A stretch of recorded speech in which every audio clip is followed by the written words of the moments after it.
جس نے جو سوال کیا فوراً جواب دیا. کچھ لوگ بولا گے آنے کے بعد پھر سوال کرنا شروع کر دیا امام اعظم ابو حنیفہ سے. کہنے لگے کہ امام کے پیچھے قرات کرنی چاہیے یا نہیں کرنی چاہیے. آج بھی کچھ لوگوں کو سمجھ ہی نہیں آ رہا ہے کہ قرات کرنی چاہیے یا نہیں کرنی چاہیے. اب جب آپ نے ایک شخص کو امام بنا دیا ہے, اب امام قرات کر رہا ہے, اب بھی لوگ سمجھتے ہیں کہ امام کی قرات کافی نہیں ہے, ہمیں بھی کرنی چاہیے.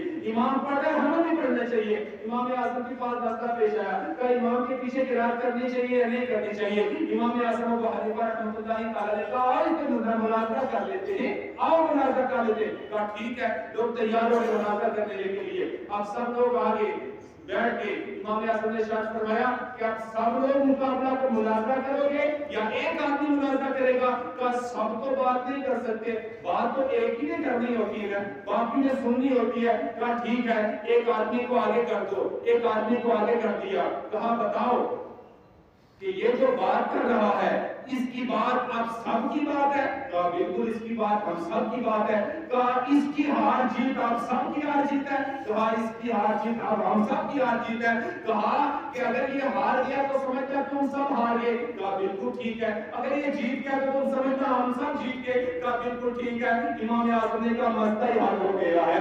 جب اس کی ہار جیت آپ سب کی ہار جیت ہے, اس کی بات آپ سب کی بات ہے, ہم بھی تو یہی کہتے ہیں. ہم ایک امام کو آگے بنا کے مصلی پر کھڑا کر دیتے ہیں, اس کی قرات ہم سب کی قرات ہو جایا کرتی ہے, اس کی قرات ہم سب کی قرات ہوتی ہے. مطلب یہاں سے حل ہو جاتا ہے. امام اعظم ابو حنیفہ رحمۃ اللہ تعالی علیہ وہ شان کے مالک ہے, سارے مسائل امام اعظم ابو حنیفہ نے حل کیے ہیں. ارے یہ امام اعظم ابو حنیفہ کون ہے؟ امام اعظم ابو حنیفہ رحمۃ اللہ تعالی علیہ, امام شافعی رحمۃ اللہ تعالی علیہ, امام احمد بن حنبل رحمۃ اللہ تعالی علیہ, امام مالک رحمۃ اللہ تعالی علیہ, یہ جتنے کے جتنے امام تھے یہ سارے کے سارے امام امام اعظم ابو حنیفہ رحمۃ اللہ تعالی علیہ کا بڑا ادب کیا کرتے تھے, بڑا احترام کیا کرتے تھے. اور یہ امام شافعی رحمۃ اللہ تعالی علیہ, لوگ کہتے ہیں یہ سنی مزارات پہ کیوں جاتے ہیں, یہ سلسلہ آج شروع ہوا ہے, یہ آج میں شروع ہوا. حضرت امام شافعی رحمۃ اللہ تعالی علیہ یہ خود امام اعظم ابو حنیفہ کی بارگاہ میں جایا کرتے تھے, ان کے مزار کے اوپر حاضر ہوا کرتے تھے. اور امام شافعی فرماتے ہیں کہ جب مجھ سے کوئی مسئلہ درپیش ہو جاتا تھا میں امام اعظم ابو حنیفہ کی بارگاہ میں جایا کرتا تھا, ان کی قبر کے پاس میں 2 رکعت نماز نفل ادا کرتا تھا, پھر دعا کرتا تھا اللہ میرا مسئلہ حل فرما دیا, اللہ مسئلہ حل فرما دیا کرتا تھا. امام اعظم ابو حنیفہ رحمۃ اللہ تعالی علیہ کو اللہ نے بڑی شان عطا فرمائی ہے, بڑی عظمت عطا فرمائی ہے. یہی امام اعظم ابو حنیفہ رحمۃ اللہ تعالی علیہ ان کا مدرسہ ہے, اور ان کے مدرسے کے پاس سے امام مالک گزرتے ہیں. امام ابو مالک ان کے مدرسے کے پاس سے گزرتے ہیں. والدہ نے کہا تھا اپنے بیٹے امام ابو مالک سے کہ اے امام ابو مالک تم جاؤ, اور جانے کے بعد ماں نے اپنے بیٹے کو امام مالک کو اپنے بیٹے کو ماں نے دھوبی کے پاس چھوڑا تھا کہ جا اور جانے کے بعد تو کام سیکھ لے, اس دھوبی کے پاس چلا جا اور مہینے کا جو خرچہ وہ دے گا لے کے آنا, گھر کا نظام چلے گا. اب یہ امام مالک جاتے ہیں, راستے میں امام اعظم ابو حنیفہ کا مدرسہ دیکھتے ہیں. مدرسہ دیکھنے کے بعد امام اعظم ابو حنیفہ رحمۃ اللہ تعالی کے مدرسہ امام ابو مالک نے دیکھا. دیکھنے کے بعد امام مالک امام اعظم کے پاس جاتے ہیں اور کہتے ہیں کہ اے امام اعظم یہ کیا ہے؟ کہا یہ ہمارا مدرسہ ہے. امام ابو مالک سے کہتے ہیں اے امام ابو مالک تم کہاں جا رہے ہو؟ کہا میری والدہ نے مجھے کہا ہے کہ تو دھوبی کی دکان پہ چلا جا, وہاں تو کام کر, تجھے کچھ پیسہ ملے گا, گھر کا نظام چلے گا. امام اعظم نے کہا کوئی بات نہیں, مجھے تیرے چہرے سے ایسا لگ رہا ہے اللہ تجھے بڑا مقام عطا فرمائے گا, بڑا مرتبہ عطا فرمائے گا, بڑی عزت عطا فرمائے گا. تو امام ابو مالک امام اعظم سے کہتے ہیں اب مجھے کیا کرنا ہے؟ تو امام اعظم نے کہا اے امام ابو مالک تو آ میرے مدرسے میں تعلیم حاصل کیا. امام ابو مالک آ کے امام اعظم کے پاس پڑھنے لگے, اور پڑھتے پڑھتے 1 مہینہ گزر گیا. جب 1 مہینہ گزر گیا تو والدہ نے کہا اے میرے بیٹے 1 مہینہ ہو چکا ہے, اب کچھ لاؤ, مالک نے کچھ دیا ہے پیسہ؟ تو امام ابو مالک کہتے ہیں اپنی ماں سے کہ کہاں کا پیسہ, میں تو کام کرنے نہیں جاتا تھا, میں تو مدرسے میں پڑھنے جاتا تھا, اور والدہ بڑے غصے میں آ گئی اور دوڑتے ہوئے امام اعظم کی بارگاہ میں آئی اور آ کے بڑے غصے میں کہنے لگی، او مولوی، تو نے میرے بیٹے کو خراب کر دیا ہے، تو نے میرے بچے کو خراب کر دیا ہے، میں تو اس کو بھیجا کرتی تھی کام کرنے کے لیے، تم نے پڑھائی میں لگا دیا۔ امام اعظم ابو حنیفہ نے کچھ نہیں کہا، برداشت کیا، آخر کار وہ غصے سے بولتی رہی کہ یہ بچہ میرا اگر کما کے نہ لاتا آج یہ کھائے گا کیا، اس کی چھوٹی چھوٹی گھر کے اندر بہنیں ہیں ان کو کیا کھلائے گا۔ امام اعظم نے کہا ماں آرام سے بیٹھ جاؤ، کوئی بات نہیں۔ اب وہ کہنے لگی کہ اگر آپ اس کو پڑھاؤ گے تو ہمارے گھر کا خرچہ کون چلائے گا؟ امام اعظم نے کہا تیرے گھر کا کتنا خرچہ ہے، بتا خرچہ کتنا ہے تیرے گھر کا؟ تو ماں کہنے لگی اب 3 دینار، اور ایک روایت کے اندر ہے کہ جب امام اعظم نے پوچھا کتنا خرچہ تو اس نے بڑھا کے بتایا، اس نے کہا 40 درہم ہے میرے ایک دن کا خرچہ، ایک مہینے کا خرچہ 40 درہم میرے گھر کا ایک مہینے کا خرچہ۔ امام اعظم نے کہا کوئی بات نہیں، اپنے بیٹے کو تو میرے پاس پڑھنے دے، تو گھر چلی جا، مہینہ پورا ہونے سے پہلے تیرا خرچہ میرے گھر کے اندر پہنچ جائے، مہینہ پورا ہونے سے پہلے پہنچ جائے گا۔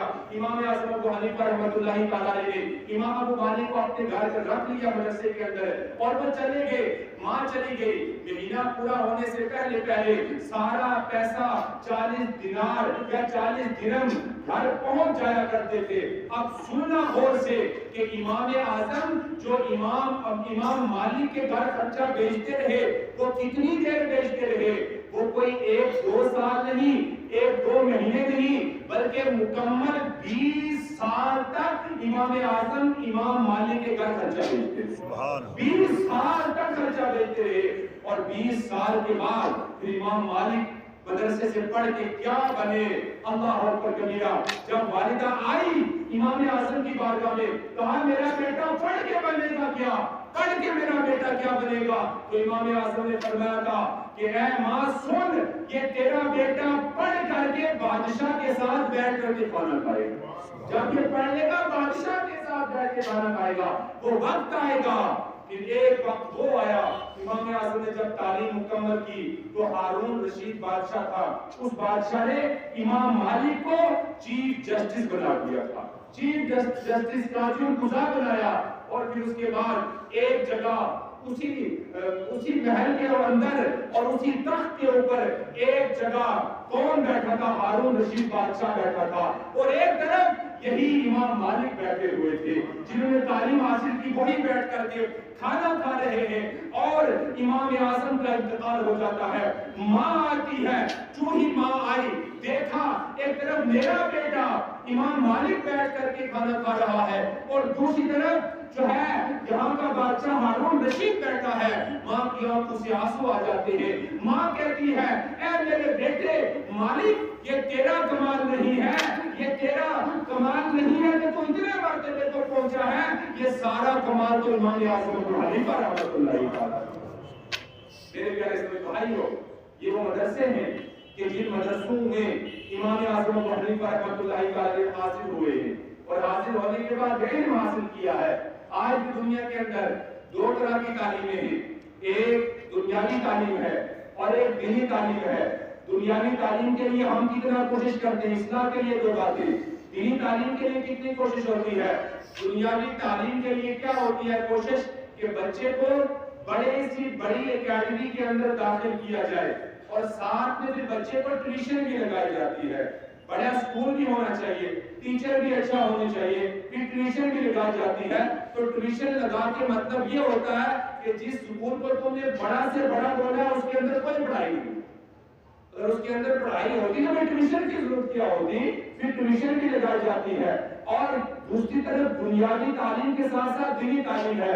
دینی تعلیم وہ ہے کہ استاد کو کہا جاتا ہے مولوی صاحب آپ گھر پڑھانے کے لیے آؤ گے، اب یہ بچہ گھر کے اندر یاد نہیں کرے گا، اسے اور کتابیں یاد کرنی ہے، انگلش سے یاد کرنی ہے، ہندی سے یاد کرنی ہے، میتھ سے یاد کرنا ہے، بس اس کو آپ نے عربی پڑھانی ہے، بس یہیں بیٹھ کے یاد بھی کرانا ہے، یہیں بیٹھ کے پڑھانا بھی ہے، اور بیٹھ کر کے پڑھا کر کے چلے جانا ہے۔ اور پھر اس کے بعد 2-4 مہینے مولوی صاحب پڑھاتے ہیں، اور پھر گھر والے پریشان ہو کر کے بولتے ہیں یار 6 مہینے سے تو ابھی ہمارے بچوں کو کچھ پڑھنا ہی نہیں آیا، 6 مہینے سے بھی ہمارے بچے کو کچھ پڑھنا ہی نہیں آیا.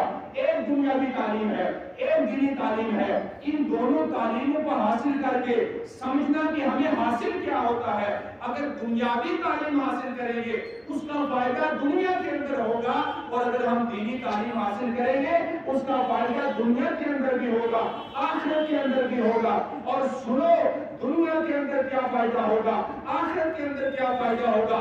دنیا کے اندر یہ فائدہ ہوگا کہ جو بچہ دنیاوی تعلیم کے ساتھ ساتھ دینی تعلیم حاصل کر لے گا وہ حلال اور حرام کو سمجھے گا, وہ اپنے ماں باپ کی عزت کیا ہے سمجھے گا, بزرگوں کا ادب کیا ہے سمجھے گا, ماں باپ کا مقام و مرتبہ کیا ہے سمجھے گا, اور آخرت کے اندر اللہ تبارک و تعالیٰ اسے بڑا مقام عطا فرمائے گا, بڑا مرتبہ عطا فرمائے گا.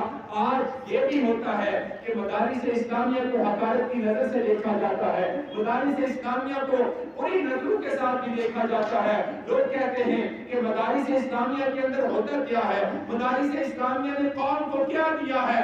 آؤ میں آج آپ کو بتاتا ہوں کہ یہ مدارس اسلامیہ قوم کو کیا دیتے ہیں, ان مدرسوں نے قوم کو کیا دیا ہے, اور ان مدرسوں کے اندر جانے کا فائدہ کتنا حاصل ہوتا ہے, اور ان مدرسوں کے اندر بیٹھ کر کے مدرسے کے اندر جا کر کے اللہ کتنا بڑا مقام اور مرتبہ عطا فرماتا ہے. یاد رکھو, ایک بچہ جب مدرسے کے اندر چلا جاتا ہے, مدرسے کے اندر تعلیم حاصل کر لیتا ہے, تعلیم حاصل کرنے کے بعد ایک انسان جب دنیا کے اندر آتا ہے اس وقت سے لے کر کے جب تک انسان قبر کے اندر داخل ہوتا اس وقت تک ایک مولوی کی ہر شخص کو ضرورت پڑتی ہے, ایک مولوی کی ہر شخص کو ضرورت پڑتی ہے.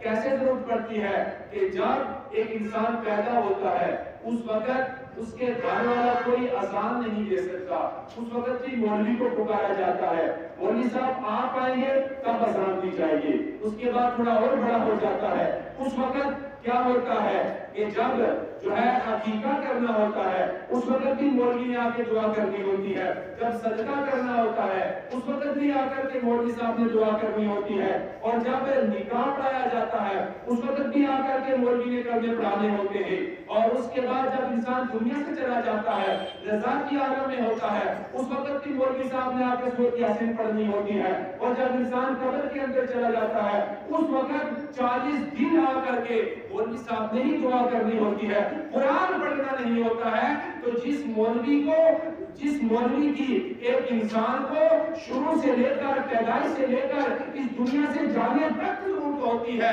پھر ایک انسان اگر اس کے خلاف باتیں کرے گا, اس کو برا بھلا کہے گا تو وہ اپنی آخرت کو ہی برباد کرے گا. بہرحال میرے پیارے اسلامی بھائیوں, میں عرض کر رہا تھا کہ امام اعظم ابو حنیفہ رحمۃ اللہ تعالی نے تعلیم حاصل کی ہے, علم حاصل کیا ہے, اور پھر دنیا کے اندر علم پھیلایا ہے. ایسا علم پھیلا ہے کہ آج لاکھوں کی تعداد میں امام اعظم ابو حنیفہ کے مقلد موجود ہیں, اور پوری دنیا کے اندر جیسے آج تقریباً 1300 سال سے زیادہ عرصہ ہو چکا ہے امام اعظم کو اس دنیا سے گئے ہوئے, تقریباً 1400 سال سے زیادہ عرصہ ہو چکا ہے. لیکن جس طریقے سے امام اعظم ابو حنیفہ کے کل ڈنکے بج رہے تھے ویسے ہی آج ڈنکے بج رہے ہیں, اور ویسے ہی صبح قیامت تک ڈنکے بجتے رہیں گے. میرے پیارے اسلامی بھائیوں, یہ وہ امام اعظم ابو حنیفہ ہیں کہ جنہوں نے مدرسے کے اندر پڑھا ہے, تعلیم حاصل کی ہے اور پھر پڑھایا ہے. ایسے ایسے شاگرد تیار کیے ہیں الحمدللہ کہ پوری دنیا کے اندر آج امام اعظم ابو حنیفہ رحمۃ اللہ تعالی کے شاگرد موجود ہیں. اور امام اعظم کا اگر تقویٰ دیکھیں گے, طہارت دیکھیں گے, امام اعظم ابو حنیفہ ایک قرآن دن میں پڑھتے تھے, یہ رمضان کی بات کر رہا ہوں, یہ رمضان کی بات کر رہا ہوں, ایک قرآن دن میں پڑھتے تھے, ایک قرآن رات میں پڑھتے تھے, اور ایک قرآن تراویح میں سناتے تھے. اب وہ سوچے, آج لوگ تلاش کرتے ہیں کہ جس مسجد کے اندر سورہ تراویح ہو وہاں رش بہت زیادہ ہے, کیونکہ جو ہے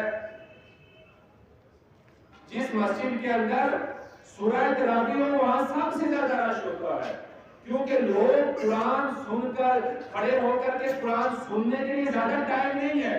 اگر بینک کے اندر جائیں گے وہاں پیسے جمع کروانے ہوں گے یا نکالنے ہوں گے تو وہاں کتنی لمبی لمبی لائنیں لگتی ہیں, کبھی 1.5 2 گھنٹے بھی کھڑے ہونا پڑتا ہے, وہاں کھڑے ہونا گوارا ہے. کہیں اور چلے جائیں گے وہاں کھڑے ہونا گوارا ہے, راستے میں باتیں جاتے کرنی ہو وہاں گوارا ہے. یہ سب کام انسان 2 3 گھنٹے کھڑے ہو سکتے ہیں, لیکن امام کے پیچھے ایک سپارہ سننے کے لیے ہم لوگ کھڑے نہیں ہو سکتے ہیں. ہم اس چیز کو بدلیں, ہم اپنے نظام کو بدلیں اور وہاں تراویح پڑھنے جایا کریں جہاں قرآن سنایا جاتا ہو. ارے ہم زندگی میں اگر قرآن پڑھ نہیں سکتے تو کم سے کم اتنا تو کریں کہ ماہ رمضان مبارک کے ایک مہینے کے اندر تراویح کے اندر قرآن سن تو لیا کریں. قرآن سن لیں گے پھر کتنی شان نازل ہوگی, پھر اللہ تعالیٰ کتنا ہمارے اوپر مہربان ہوگا. امام اعظم ایک قرآن دن میں, ایک قرآن رات کے اندر اور ایک قرآن تراویح میں سنایا کرتے تھے.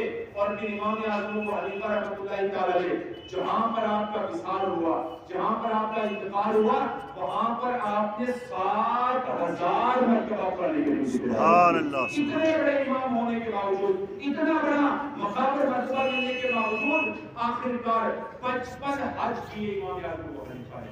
ارے حج کرنا یہ بھی کوئی بڑا مشقت کا کام ہے, یہ کوئی آسان کام نہیں ہے, بڑا مشقت کا کام ہے. 55 حج کیے امام اعظم ابو حنیفہ نے. حج کرنے کے بعد پھر امام اعظم ابو حنیفہ, سننا یہ آخری بات عرض کر رہا ہوں, حج کر کے امام اعظم ابو حنیفہ کہاں خانہ کعبہ کا جو دروازہ ہے, خانہ کعبہ کے سامنے کھڑے ہوئے. اس وقت کے مجاہد کو کہا کہ حج کر لیا ہے, اب میں اندر جانا چاہتا ہوں, کیا مجھے اندر جانے کی اجازت دیں؟ تو امام اعظم ابو حنیفہ رحمۃ اللہ تعالی علیہ اس مجاور سے کہنے لگے کہ میں خانہ کعبہ کے اندر جانا چاہتا ہوں, کیا مجھے اجازت ہے خانہ کعبہ کے اندر جانے کی؟ دروازہ کھول دیا.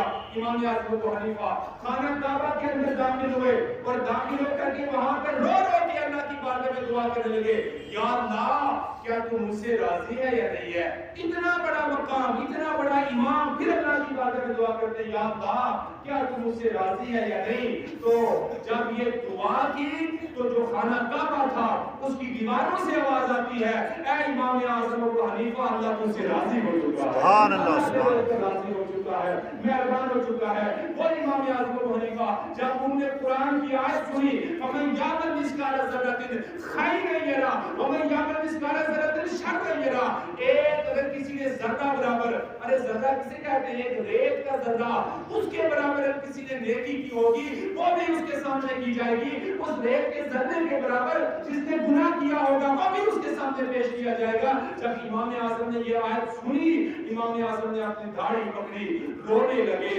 ساری رات امام اعظم روتے رہے اور آنکھوں سے آنسو بھی آتے رہے. ارے وہ امام اعظم ابو حنیفہ جو اتنے بڑے امام ہونے کے باوجود, اتنے بڑے اللہ کے ولی ہونے کے باوجود اور بڑے بڑے لوگ جن کے مقلد ہیں, اور آج سے 1000 سال پہلے داتا گنج بخش علی حجویری کشف المحجوب کے اندر لکھ کر کے گئے ہیں کہ امام اعظم ابو حنیفہ کی کیا شان ہے, ان کا کیا مقام ہے, ان کا کیا مرتبہ ہے. اللہ نے انہیں کتنی عزتیں اور عظمتیں عطا فرمائی ہیں. اور اعلیٰ وقت نہیں ہے, جو کچھ میں نے کہا اللہ تعالیٰ اس پر ہم سب کو عمل کرنے کی توفیق و ہمت عطا فرمائے. امام اعظم ابو حنیفہ رحمۃ اللہ تعالی علیہ کے نقش قدم پر اللہ تعالیٰ ہم سب کو چلنے